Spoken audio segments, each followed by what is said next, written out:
इस क्लास में हम लोग अब सॉल्यूशन स्टार्ट ले रहे हैं और पूरी डिटेल में पढ़ेंगे। जेईई मेंस हो, नीट है आपका, और 12th स्टूडेंट्स का टोटल क्वेश्चन यहाँ से कवर हो जाएगा पूरी डिटेल में। पूरा क्लास करने के बाद आपका एक भी प्रॉब्लम नहीं रहेगा, ठीक है। मैं कहता भी हूँ डाउट फ्री क्लास। अगर आप पूरी तरह इस वीडियो लेक्चर को देख लेते हो कोई प्रॉब्लम नहीं होगा और आपको फील होगा कि आप क्लासरूम में बैठकर पढ़ रहे हो। पूरी डिटेल करेंगे।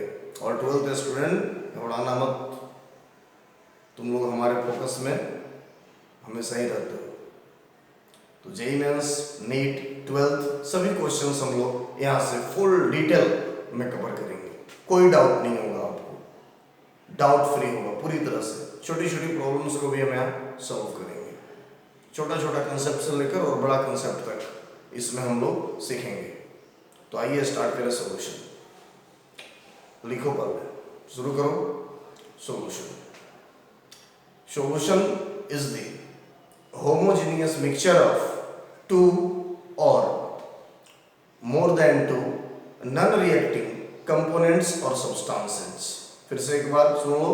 Solution is the homogeneous mixture of two or more than two non-reacting substances or components।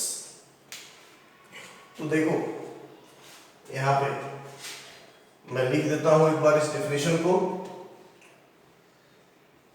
Solution is the homogeneous mixture of two or more non-reacting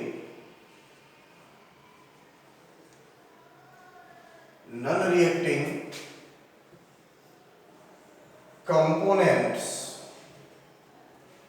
or substances।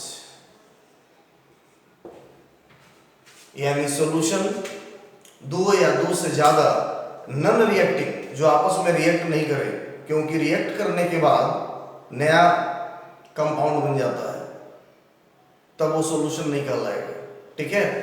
तो सॉल्यूशन क्या होता है? दो या दो से अधिक नॉन रिएक्टिंग होमोजेनियस कंपोनेंट का मिक्सचर होता है, ठीक है। इस बात को आप हमेशा याद रखना। क्लियर? तो अब देखो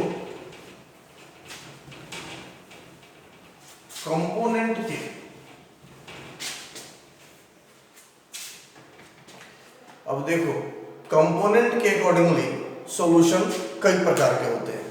ऐसे सॉल्यूशन जिसमें दो कंपोनेंट हो बाइनरी सॉल्यूशन कहलाते हैं। ऐसे सॉल्यूशन जिसमें तीन कंपोनेंट हो ट्राइनरी, चार वाले क्वाटरनरी, पांच वाले पेंटानरी, हेक्सानरी, हेप्टानरी, ऑक्टानरी, इस तरफ से ये बढ़ता जाएगा, ठीक है। लेकिन हमारा जो सिलेबस है उसमें सिर्फ बाइनरी सॉल्यूशन पढ़ना है। ऐसा सॉल्यूशन जिसमें दो कंपोनेंट सिर्फ होगा, ठीक है। तो याद रखना सॉल्यूशन में मेनली सॉल्यूट और सॉल्वेंट होते हैं। देखो ऐसा सॉल्यूशन जो सिर्फ दो कंपोनेंट से मिलकर बना हो उसे हम बाइनरी सॉल्यूशन कहते हैं। ये सॉल्यूशन आपका बाइनरी सॉल्यूशन है। यहाँ जो हमने लिखा है two component solution, binary solution, यही हमारा सिलेबस है, बाइनरी सॉल्यूशन, ठीक है। अब देखो यहाँ पे ये सॉल्यूट है। सॉल्यूट किसे कहते हैं? The smaller component of solution is called as solute. ये स्मॉलर कंपोनेंट ऑफ सॉल्यूशन है और सॉल्वेंट लार्जर कंपोनेंट होते हैं सॉल्यूशन के, लार्जर कंपोनेंट, याद रखना हमेशा। बाइनरी सॉल्यूशन हम लोग देख रहे हैं यहाँ कि हमारा सिलेबस बाइनरी सॉल्यूशन का है। ऐसा सॉल्यूशन जिसमें दो कंपोनेंट होते हैं, one is the solute, a smaller component of solution, another is the solvent, the larger component of solution, okay। अब देखो सॉल्यूशन, जो बाइनरी सॉल्यूशन होंगे वो कैसे हो सकते हैं? तो देखो, लिक्विड सॉल्यूशन हो सकता है जिसमें सॉल्यूट भी लिक्विड, सॉल्वेंट भी लिक्विड, ठीक है। ये सॉल्यूट और ये सॉल्वेंट, ये दोनों लिक्विड होगा। ऐसा भी सॉल्यूशन होता है गैस लिक्विड सॉल्यूशन, ठीक है, गैस लिक्विड सॉल्यूशन। उसके बाद सॉलिड लिक्विड सॉल्यूशन भी हो सकता है, जहां सॉल्यूट होगा और लिक्विड सॉल्वेंट होगा, लार्जर कंपोनेंट होगा, ठीक है। वो कंपोनेंट, सॉल्यूशन का वो कंपोनेंट जो स्मॉलर अमाउंट में होता है उसे क्या कहते हैं? सॉल्वेंट कहते हैं। यानी कह सकते हो कि किसी भी सॉल्यूशन में सॉल्यूट सॉल्वेंट में डिसॉल्व होता है, किसी भी सॉल्यूशन में सॉल्यूट सॉल्वेंट में डिसॉल्व होता है। अब देखो, सॉलिड लिक्विड सॉल्यूशन है तुम्हारे पास, ठीक है। गैस सॉल्यूशन भी हो सकता है जिसमें गैस ही गैस में डिसॉल्व होगा, एक गैस दूसरे गैस में डिसॉल्व होगा, ठीक है। इसके बाद देखो, गैस सॉलिड सॉल्यूशन भी हो सकता है, सॉलिड भी होता है भाई, सॉलिड सॉल्यूशन भी हो सकता है।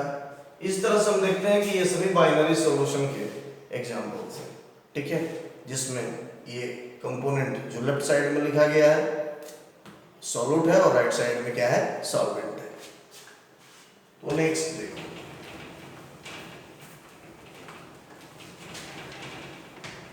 अब देखो जो सबसे इंपॉर्टेंट बात है इसका सॉल्यूशन का, जहां से हमारा क्वेश्चन पॉइंट ऑफ व्यू से पढ़ाई स्टार्ट होता है, तो देखो strength of solution, very important, strength of solution, और इसे हम कहते हैं concentration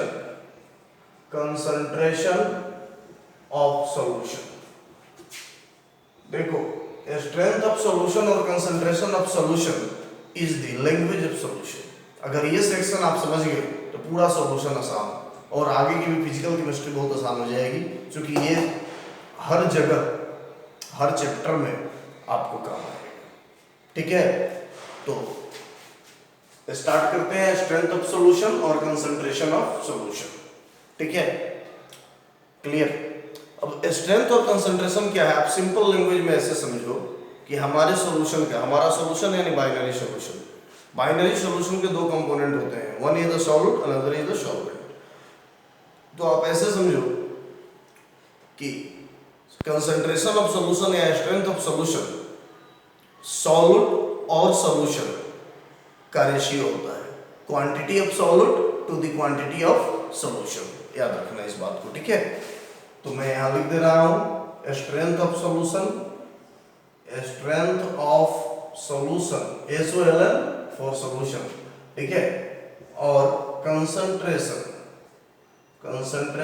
of solution, strength of solution और concentration of solution equal to quantity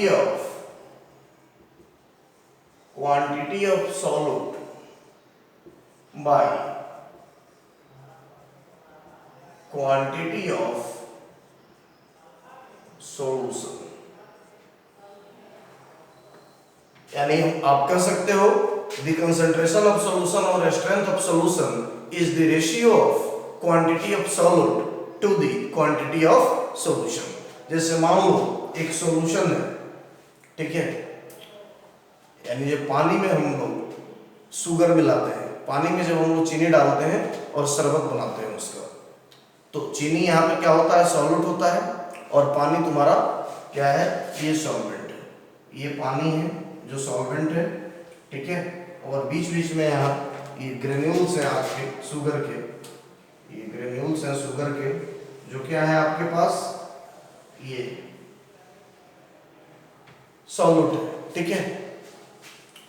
अगर मान लो एक गिलास आप पानी ले लो और उसमें 1 चम्मच चीनी डाल दो, कितना चीनी डाल दी? 1 चम्मच, और दूसरे गिलास में दूसरा भी गिलास ले लो, एक पानी उतना ही डालो जितना पहले गिलास में लिए हो, उतना ही पानी सेकंड ग्लास में भी लो और 2 चम्मच डाल दो उसमें चीनी। अब पूछेगा कंसंट्रेशन किसका ज़्यादा है, तो नेचुरली जिसमें 2 चम्मच चीनी है उसका कंसंट्रेशन और स्ट्रेंथ क्या है, ज़्यादा है, क्योंकि सॉल्यूशन का स्ट्रेंथ का मतलब ही होता है quantity of solute by quantity of solution. Clear हो गया? Clear. Next one,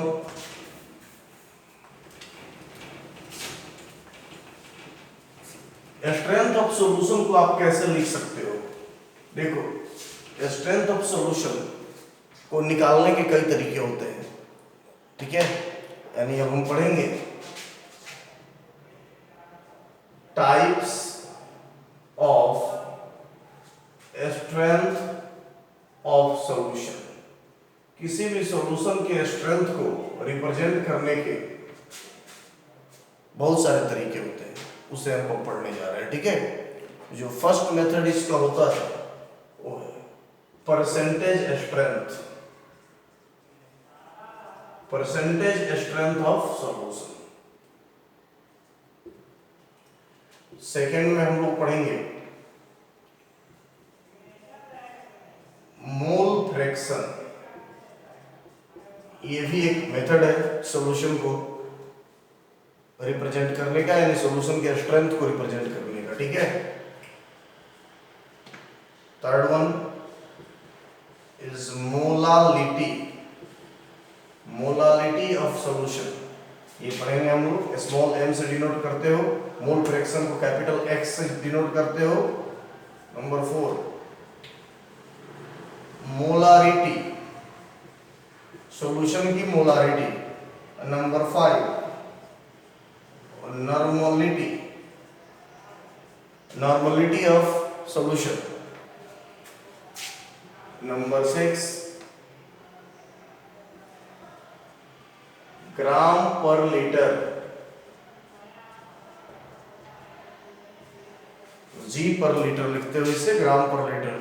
and number 7 is the parts per million, parts per million, इसे आप कहते हो शॉर्ट में ppm, ppm, इसे आप शॉर्ट में कहते हो, ठीक है।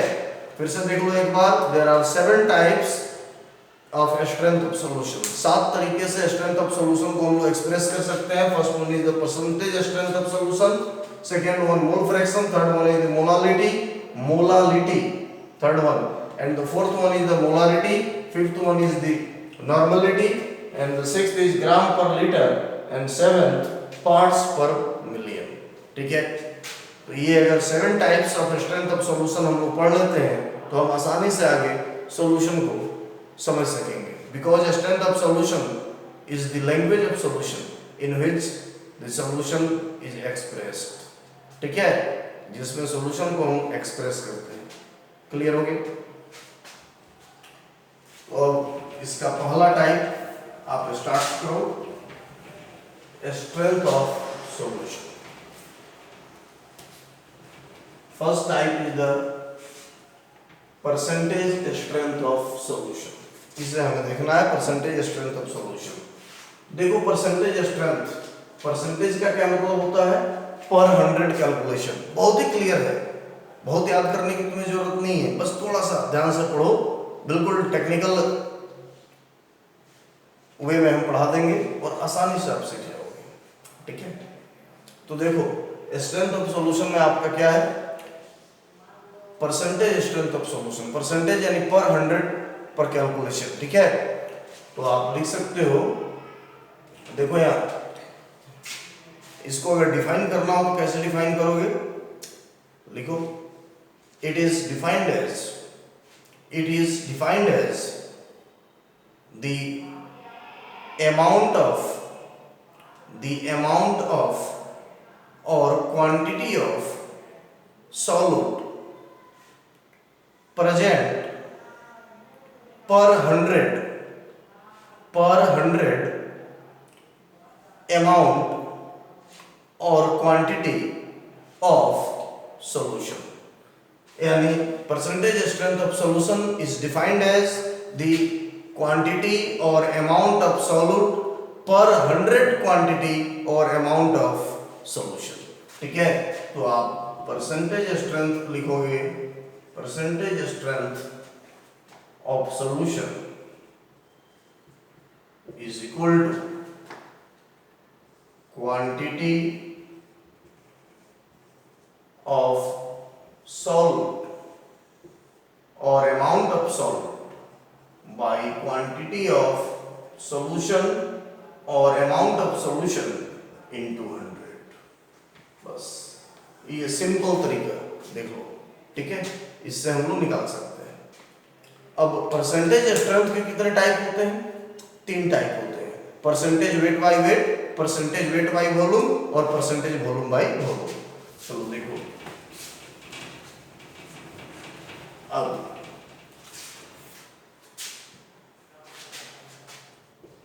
नेक्स्ट हेडिंग बनाओ, types of percentage strength of solution. देखो ये 3 तरीके का होता है, 3 टाइप्स। कितने टाइप के होते हैं? 3 टाइप्स। पहला परसेंटेज वेट बाय वेट। देखो 12th स्टूडेंट, हम तुम्हारे लिए पूरा डिटेल लिख रहे हैं। ठीक है, परसेंटेज वेट बाय वेट, या आप इसे कहते हो परसेंटेज मास बाय मास, या इसे आप कहते हो वेट परसेंट, या आप कह सकते हो मास परसेंट। ठीक है, इसको शॉर्ट में लिखने का तरीका देख लो भाई। शॉर्ट में इसे लिखते हो परसेंटेज वेट बाय वेट। ठीक है, परसेंटेज वेट बाय वेट यानी ऊपर में क्या है? वेट ऑफ सॉल्यूट, और नीचे में क्या है? Weight of solution. क्लियर? तो इसको कैसे डिफाइन करेंगे हम लोग? लिख लो, it is defined as the amount of solute present in per 100 amount of solution। ठीक है, अब देख लो कैसे। इसे अगर आपको मैथमेटिकली लिखना हो फॉर्मूला में, तो परसेंटेज W बाई W यानी percentage weight by weight equal to weight of solute or mass of solute, weight of solute या फिर मास ऑफ सॉल्यूट। ठीक है, by weight of solution into 100। देख लो, percentage weight by weight equal to weight of solute by weight of solution into 100। अब एक example लेते हैं, देख लो। अगर हमें लिखा हुआ मिल जाए 20% weight by wait sodium hydroxide solution. देख लो, अगर हमें लिखा हुआ कहीं मिल जाए 20% weight by wait sodium hydroxide solution, तो इसका मीनिंग हम क्या समझेंगे? हमने कहा था ना कि सॉल्यूशन के लिए लैंग्वेज होता है strength of solution. Strength of solution क्या है? Language of solution. अगर आपको कहीं मिल जाए लिखा हुआ 20% weight by wait in average solution, इसका मतलब आप क्या समझोगे?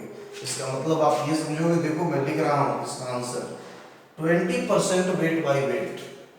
ठीक है, 20% वेट बाय वेट। तो वेट बाय वेट नेम से ही क्लियर है, वेट सॉल्यूट का और नीचे में वेट सॉल्यूशन का। जैसे देखो, अगर ग्राम में लेना हो इसे, अगर आप ग्राम में लोगे, ठीक है, जो स्टैंडर्ड यूज होता है फिजिकल केमिस्ट्री में वो ग्राम में होता है। ठीक है, तो आप ऐसा समझो 20 gram sodium hydroxide is solute is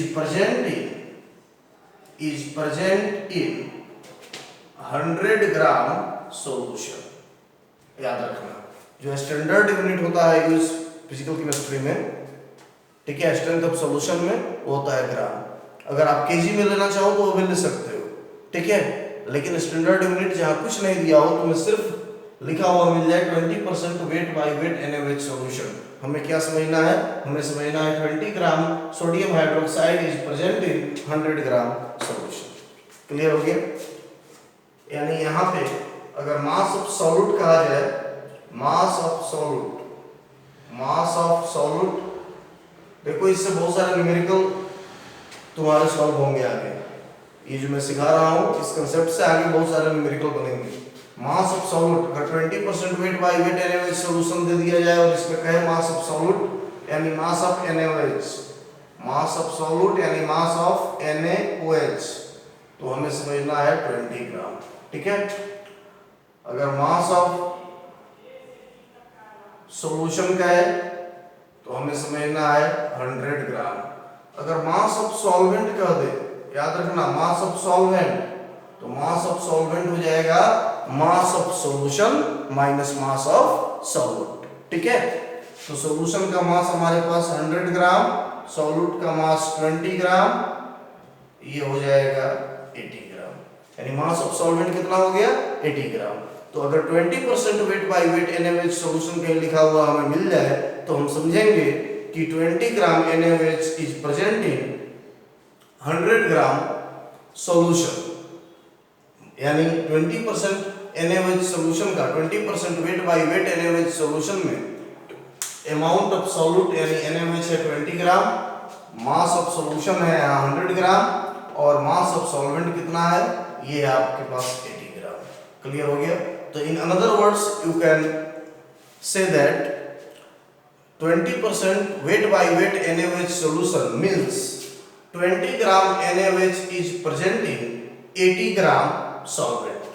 बात समझो, मैं कह रहा हूं 20 gram NaOH is present in 80 gram solvent। Solvent 80 ग्राम ही है, सॉल्यूशन 100 ग्राम है, लेकिन सॉल्वेंट कितना है 80 ग्राम। तो इसका मतलब ये भी होता है। अब आप यहाँ पूछ सकते हो कि सर सॉल्वेंट क्या है, तो अगर कहीं कुछ नहीं लिखा हुआ मिले तुम्हें तो याद रखना यूनिवर्सल सॉल्वेंट इज वाटर। कुछ नहीं है तो यहाँ क्या है वाटर है, तो लिख सकते हो यहाँ मास of water.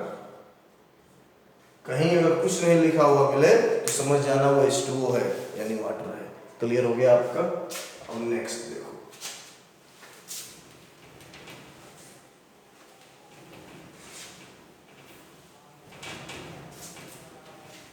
Next percentage strength.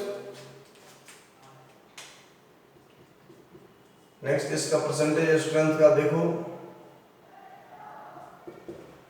Percentage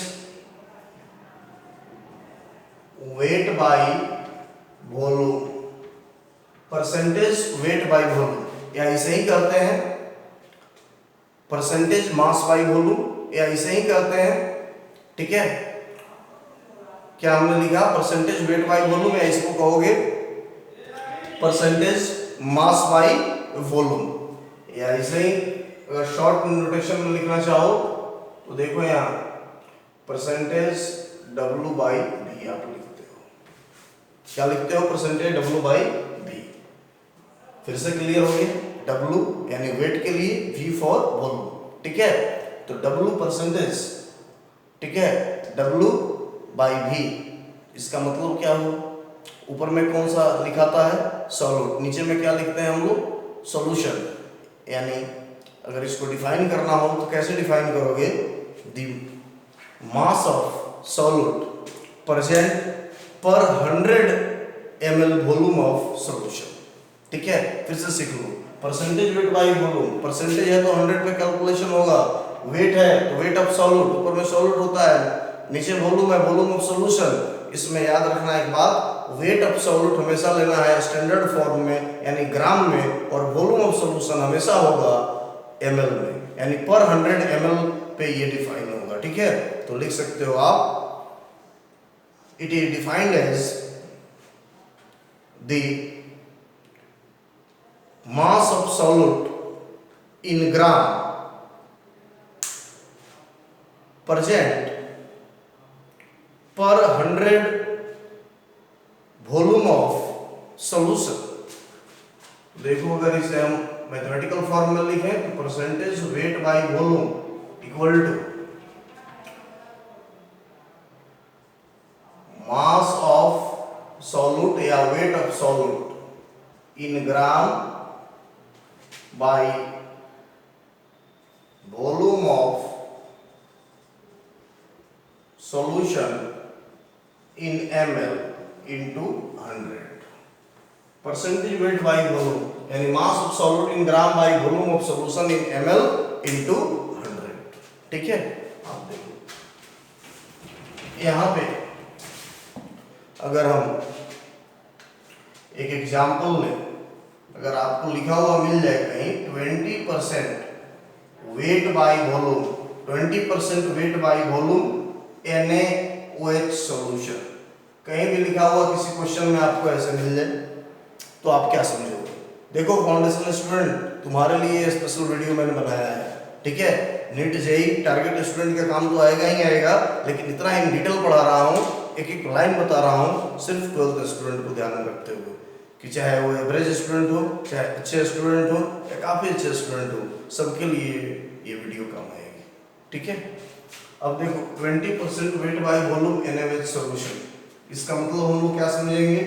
क्या हमने सिखाया 20% वेट बाई वॉल्यूम, यहीं से पकड़ लो 20% वेट बाई वॉल्यूम यानी NaOH सॉल्यूट है, क्या समझोगे? 20 gram NaOH is present in, देख लो, is present in volume, volume कितना है तुम्हारा?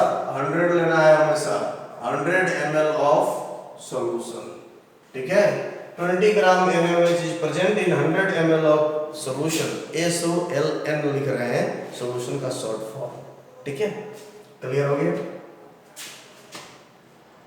अब देखो, अगर नेक्स्ट एक तुम अपने से करो, अगर कहीं लिखा हो जाए 10% wait by volume H2SO4 solution, कहीं लिखा हुआ मिल जाए तो इसका मीनिंग तुम क्या समझोगे? बताओ, इसका मीनिंग तुम समझोगे 10 ग्राम H2SO4 is present in 100 ml solution। Clear हो गया? इन 100 ml solution, ये अंडरस्टूड है, क्लियर? अगर मान लो ऐसे ही कहीं लिखा हुआ तुम्हें मिल जाए 2.5% W बाई V यानी wait by volume HNO3 solution, इसका मतलब क्या समझोगे? अगर इसमें पूछेगा मास ऑफ HNO3 यानी सॉल्यूट इज HNO3, ठीक है, बताओ मास कितना होगा इसका? 2.5% है यानी 2.5 ग्राम। अगर वॉल्यूम पूछ दे, वॉल्यूम ऑफ सॉल्यूशन का वॉल्यूम, तो 100 ml, कितना हो जाएगा? 100 ml। अगर भाई ऐसे केस में अगर आपको जरूरत पड़ जाए निकालने के लिए मास ऑफ सॉल्यूशन, अगर ऐसे केस में मास ऑफ सॉल्यूशन निकालने की जरूरत पड़ जाए न्यूमेरिकल्स में यूज करने के लिए, तो आप कैसे निकालोगे? परसेंटेज वेट बाई वॉल्यूम दिया है तो मास ऑफ सॉल्यूट तो क्लियर, लेकिन मास ऑफ सॉल्यूशन अगर निकालना हो तब कैसे करोगे? तो याद रखना, अगर ऐसे केस में मास ऑफ सॉल्यूशन अगर तुम्हें निकालने की जरूरत पड़ जाए, आगे न्यूमेरिकल में पड़ेगा ही, तो यहाँ पर देख लेना, अगर ऐसे केस में पूछ दे मास ऑफ सॉल्यूशन तो कैसे निकालोगे? देखो, डेंसिटी D इक्वल टू होता है m by v, D equal to होता है m बाई v यानी मास बाई वॉल्यूम। इसी मास को निकालना है भाई m को, तो m इक्वल टू क्या हो जाएगा? देख लो, D इंटू v यानी डेंसिटी इंटू वॉल्यूम। अगर मास निकालना हो तो ऐसे सॉल्यूशन के केस में आपको हमेशा डेंसिटी रिक्वायर्ड होगा, ठीक है, जो दिया गया रहेगा। क्लियर हो गया? जो डेंसिटी आपको दिया गया रहेगा। एक बहुत ही इंपॉर्टेंट इंफॉर्मेशन यहां से ले लो, अगर मास ऑफ तुम्हारे पास सॉल्यूशन का दे तो D इंटू V, अगर एक्वस सॉल्यूशन होगा, याद रखना, कहीं भी अगर एक्वस सॉल्यूशन की बात आ जाए तो एक्वस सॉल्यूशन के केस में वाटर होता है सॉल्वेंट, ठीक है, तो डेंसिटी ऑफ वाटर DH2O यानी density of water always fix है, 1 ग्राम पर ml होता है, 1 ग्राम पर ml। और एक बात बता दे तुम्हें हम, अगर मास ऑफ वाटर पूछ दे, मास ऑफ H2O, ठीक है, in gram equal to mass of H2O in gram, याद रखना, मास ऑफ H2O क्या निकालना है, इन ग्राम निकालना है तुम्हें। तो हमेशा याद रखना volume of H2O in ml, ये इक्वल हो जाता है। अगर मास ऑफ वाटर निकालना हो ग्राम में और उसका वॉल्यूम ml में दिया हो तो कुछ नहीं करना है, जितना ml वॉल्यूम दिया है बस वहां से ml हटा के ग्राम लिख दो। फिर से सीख लो, mass of water in gram equal to volume of water in ml, बस बाकी कुछ नहीं। जैसे मान लो अगर 20 ml H2O कहीं दिया हो, अगर इसका पूछ दे तुम्हें कि इसका मास बताओ, मास H2O का कितना है, मास ऑफ H2O व्हाट, तो हमने तुम्हें सिखाया अभी, कुछ नहीं करना इसमें। मास ऑफ H2O अगर पूछ रहा है तो आपको कुछ नहीं करना है, सीधे क्या करना है, अगर ये पूछ दिया कितना होगा तो क्या करोगे, 25 और ml हटा दो और क्या लिख दो सीधे, ग्राम, 25 ग्राम हो गया, बस सिंपल। ऐसे ही अगर 100 ग्राम कहीं लिखा हुआ मिल जाए, अगर तुम्हें 100 ग्राम H2O और कहेगा इसका वॉल्यूम कितना होगा, तो ग्राम हटा दो, वहाँ ml लगा दो, 100 ml। ये बहुत काम आएगा, ये छोटे छोटे चीज तुम्हें न्यूमेरिकल बनाने में, ठीक है। तो देखो नेक्स्ट हमें देखना है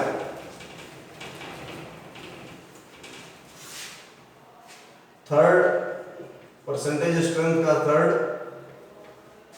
percentage volume by volume, percentage volume by volume, इसको आप कहते हो वॉल्यूम परसेंट भी, या शॉर्ट में percentage V by V, percentage volume by volume. Percentage यानी 100 पर कैलकुलेशन, और V बाई V यानी यहाँ वॉल्यूम सॉल्यूट का लेना है और बाई वॉल्यूम ऑफ सॉल्यूशन कर लेना है, ठीक है। यानी percentage V by V simply volume of solute, volume of solute by volume of solution into 100, बस यही करना है और कुछ नहीं करना। Volume of solute by volume of solution into 100, बहुत सिंपल। एग्जांपल के तौर पे 20% वॉल्यूम बाई वॉल्यूम NaOH, कहीं भी ऐसा लिखा हुआ मिल जाए आपको 20% volume by volume NaOH solution, तो इसका मतलब क्या समझेंगे हम लोग, इसका आंसर में क्या होगा, देखो 20 ml, याद रखना 20 ml, ठीक है। 20 ml अगर लीटर में लेना चाहो तो लीटर, सीसी में लेना चाहो तो सीसी यानी क्यूबिक सेंटीमीटर, यानी सेंटीमीटर क्यूब भी। जिस यूनिट में भी लोगे सॉल्यूट एंड सॉल्वेंट यानी सॉल्यूट और सॉल्यूशन दोनों